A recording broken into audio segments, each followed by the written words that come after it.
अस्सलामुअलैकुम, welcome back to Innovate IT Zone. आज के वीडियो लेक्चर में हम लोग डिस्कस करेंगे इंट्रोडक्शन टू जे क्वेरी के बारे में। तो जे क्वेरी के बारे में हम लोग इसमें ओवरव्यू ऑफ जे क्वेरी देखेंगे, देन इसके इफ़ेक्ट देखेंगे। जैसे कि हमारी कोर्स आउटलाइन में मैंने आप लोगों को डिस्कस करना था। कोर्स आउटलाइन में हमारे पास टॉपिक है introduction to the jQuery and jQuery के जो भी इफ़ेक्ट होते हैं वो, ठीक है। इसको हम लोग इस वीडियो लेक्चर के अंदर हम लोग कवर करने वाले हैं। तो इसमें हम लोग जो इसके कंटेंट देखेंगे, सब टॉपिक्स देखेंगे, उनमें जे क्वेरी इफ़ेक्ट क्या होता है, जिसमें show, hide, toggle, slide and fade को देखेंगे और इसकी डोम के साथ मैनिपुलेशन देखेंगे। जे क्वेरी अगर मैं बताऊं तो बेसिकली एक पॉपुलर जावास्क्रिप्ट लाइब्रेरी होती है जो वेब डेवलपमेंट को आसान और फास्ट बनाती है। ये लाइब्रेरी ब्राउज़र के साथ इंटरेक्ट करके सिंप्लीफाई कर देती है और आपको कम्प्लेक्स जावास्क्रिप्ट कोड लिखने की ज़रूरत भी नहीं पड़ती है। अगर मैं आपको यहाँ पे ओवरव्यू देखें, आप यहाँ पे इसकी डेफिनेशन को भी लिख सकते हैं। तो जे क्वेरी हमारे पास एक ओपन सोर्स लाइब्रेरी होती है जो जावास्क्रिप्ट की फंक्शनैलिटी को सिंप्लीफाई करती है। ये आपको वेब पेजेस को मैनिपुलेट करने, जितने भी इवेंट्स आते हैं उनको हैंडल करने और एजेक्ट रिक्वेस्ट भेजने में हेल्प करती है। अब एजेक्ट होता है एसिंक्रोनस जावास्क्रिप्ट एक्सएमएल जो भी फाइल होती है वो। तो जो एजेक्स होता है ना, ये हमारे जितना भी लोडिंग टाइम होता है इसको रिड्यूस करता है, ठीक है। हम जब जे क्वेरी में एजेक्स की रिक्वेस्ट को ये बनाते यानी एक रिक्वेस्ट भेजता है तो इसका मतलब होता है कि उसमें हमें ज़्यादा जो भी हमारी वेब में जो लोडिंग टाइम होता है वो रिड्यूस हो जाता है। हमें ज़्यादातर जो होता है इसको हमारा सिस्टम जो होता है वो फास्ट काम करता है, हमारा ब्राउज़र फास्ट काम करता है और हमारा जो भी जावास्क्रिप्ट का कॉम्प्लेक्स कोड होता है वो भी हमें उसको लिखने की ज़रूरत नहीं पड़ती है। अगर जे क्वेरी का सिंटैक्स देखिए तो इसमें हम लोग ये डॉलर साइन यूज़ करते हैं, साथ में हमारे सिलेक्टर्स होते हैं, ठीक है। और डॉट एक्शन होता है कोई ना कोई एक्शन परफॉर्म करने के लिए, जैसे किसी चीज़ को शो कराने के लिए, किसी को हाइड करने के लिए, किसी को क्लिक करने के लिए, ये एक्शंस होते हैं। अब इसमें ये जो मेरे पास सिलेक्टर्स होते हैं ना, ये HTML एलिमेंट्स को सिलेक्ट करना होता है। जबकि यानी ये चीज़ HTML एलिमेंट्स को सिलेक्ट करना होता है किसका यूज़ करते हुए, CSS सिलेक्टर चूँकि CSS के अंदर होते हैं तो CSS सिलेक्टर का यूज़ करके हम HTML एलिमेंट्स को सेलेक्ट करते हैं। उसके बाद आता है डॉट एक्शन। अब ये एक्शन परफॉर्म करता है जैसे किसी एक्शन, जैसे शो कराना, किसी चीज़ को शो कराना भी एक एक्शन होता है, किसी चीज़ को हाइड करना भी एक एक्शन होता है, किसी चीज़ को क्लिक करना भी एक्शन होता है। जैसे इसकी कॉमन एग्जांपल ले तो आप लोगों ने अक्सर पासवर्ड, जब आप लोग पासवर्ड लॉगिन करते हो इस तरह से पासवर्ड होता है और यहाँ पे एक आई टाइप कुछ बना होता है, ठीक है। अब यहाँ पे पासवर्ड टाइप कर देते हो ना, यहाँ पर इस तरह से आप पासवर्ड टाइप कर देते हो, वो आपको पासवर्ड नज़र नहीं आ रहा तो आपने क्या करना होता है। तो जब आप यहाँ पे आई जो होती है पहले तो वो ऑफ होती है, ठीक है, इस तरह से। लेकिन जब ऑफ वाले को आप हटा देते हो तो आपको सारा पासवर्ड नज़र आ जाता है। तो आप लोगों ने बैकएंड पे कोई अकाउंटिंग लिखी है या कोई भी पासवर्ड आपने स्ट्रॉन्ग पासवर्ड जो है वो लगाया हुआ है। तो जब आप इस आई बटन के ऊपर क्लिक करते हैं, इसको ऑफ कर देते हैं, इसको इसका मतलब हमने पासवर्ड जो है वो हाइड कर दिया हुआ है, ठीक है। जब आप इस आई बटन के ऊपर क्लिक करते हैं तो हम शो करा देते हैं, मतलब हमने पासवर्ड को शो करा दिया हुआ है। और फिर दैन नीचे हमारे पास एक लॉगिन बटन आता है, उसके ऊपर हम क्लिक कर देते हैं तो ये क्लिक उस चीज़ को भी रिप्रेजेंट कर रहा होता है।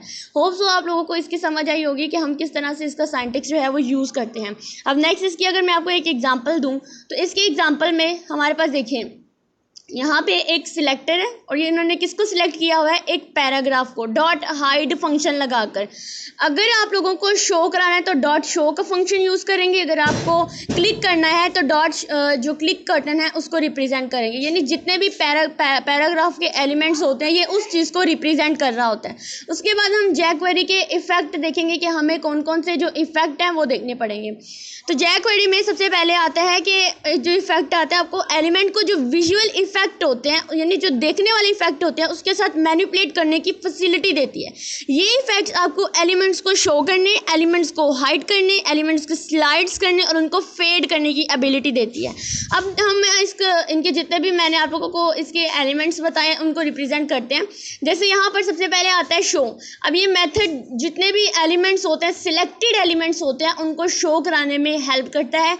जैसे यहाँ पे मैंने माई एलिमेंट के नाम से एक सिलेक्टेड ले लिया है, डॉट शो कराऊंगी तो जितना भी सिलेक्टेड के अंदर एलिमेंट्स होंगे उनको शो कराएगा। उसके बाद हाइड करेंगे तो एलिमेंट्स को हाइड करने के लिए देखिए सिंपल सा सिंटैक्स है, आपने डॉलर लगाना है, अंदर सिलेक्टेड जो भी एलिमेंट आपने सिलेक्ट करना है वो और डॉट शो का फंक्शन लगा देना। इसी तरह डॉट हाइड का एंड डॉट टॉगल का, ठीक है। तो आपने साथ में डॉट टॉगल लगाना है, जितनी भी एलिमेंट्स की विजिबिलिटी होगी उसको टॉगल कर देगा। उसके बाद आता है स्लाइड। तो slide down and slide up करने के लिए, जैसे आप लोगों को पता है हम जब अपने ये मैं आप लोगों को ये जो कर रही हूँ, स्क्रॉल डाउन कर रही हूँ ना, तो इस तरह से slide up and slide down होती है। अगर आप लोगों ने अपने पावर पॉइंट में देखा होगा कि आप लोग इस तरह से स्लाइड्स बनाते हैं, तो उसमें स्लाइड्स को आप अप करते हो नेक्स्ट बटन क्लिक करके, और स्लाइड को डाउन बटन करके उसको डाउन कर देते हो। तो ये यहाँ पर भी इस तरह से काम करता है। आपने एलिमेंट को सिलेक्ट करना है, ये सिलेक्टर है, और या आपने एलिमेंट को सिलेक्ट किया, फिर डॉट स्लाइड डाउन कर दिया, फिर आपने स्लाइड अप कर दिया, ठीक है। उसके बाद आपने फेड करना है। फेड इन फेड आउट का मतलब क्या होता है कि आपने उसको फेड करना, यानी फेड का मतलब होता है छुपाना, फेड इन का मतलब होता है कि एलिमेंट को अंदर छुपा देना, फेड आउट का मतलब होता है उसको थोड़ा थोड़ा शो करा के उसको मतलब हाइड कर देना। फेड इन का मतलब होता है आपने उसको शो कराना है एलिमेंट को, ठीक है। जो फेड हुआ होता है उसको इन करा दे, और जो आउट होता है मतलब आपने उसको एलिमेंट को ही इसके फेड इफेक्ट्स उसको हाइड कर देना, जैसे यहाँ पे आपको यहाँ पे उसका कोड नज़र आ रहा है। इसके बाद हमने देखना था कि इसकी Doom manipulation with the J query, J query के साथ डूम की क्या मैनिपुलेशन है, इस चीज़ को हम देखेंगे।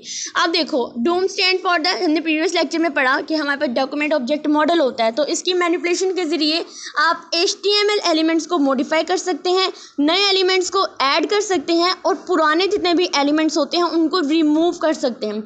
जैसे एक सिलेक्टिंग द एलिमेंट्स है। अब सबसे पहले इसका कंपोनेंट आ रहा है एलिमेंट को सिलेक्ट करना, तो हम लोग सिलेक्टर की हेल्प से एलिमेंट को सिलेक्ट करते हैं।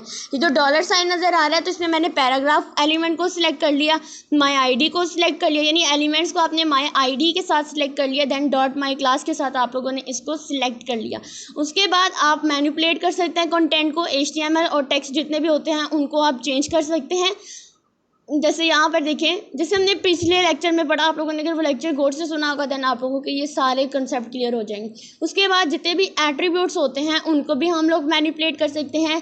देन जितने भी क्रिएटिंग एंड अपेंडिंग्स एलिमेंट्स होते हैं, appending and pre append elements होते हैं, उनको भी हम लोग जो है उनको चेंज कर सकते हैं, उनको क्रिएट कर सकते हैं, और एलिमेंट्स को हम लोग लास्ट पे आकर रिमूव भी कर सकते हैं। तो ये था आज का हमारा टॉपिक जे क्वेरी से रिलेटेड। और जे क्वेरी, तो आज के पूरे लेक्चर में हमने पढ़ा जे क्वेरी होता क्या है। एक ऐसा पावरफुल जावास्क्रिप्ट लाइब्रेरी होती है जो वेब डेवलपमेंट को आसान बनाती है। फिर हमने इफेक्ट पढ़े, जे क्वेरी के जरिए आप एलिमेंट्स को डिफरेंट विजुअल इफेक्ट के साथ मैनिपुलेट कर सकते हैं। देन हमने डूम मैनिपुलेशन पढ़ी, जे क्वेरी के साथ आप HTML कंटेंट को मॉडिफाई भी कर सकते हैं, एलिमेंट्स क्रिएट भी कर सकते हैं, और फिर इन एलिमेंट्स को आप रिमूव भी कर सकते हैं। वीडियो अच्छी लगी हो वीडियो को लाइक करें, चैनल को सब्सक्राइब करें, और कोई भी क्वेश्चन हो मुझे आप कमेंट सेक्शन में ज़रूर पूछिए। Thank you.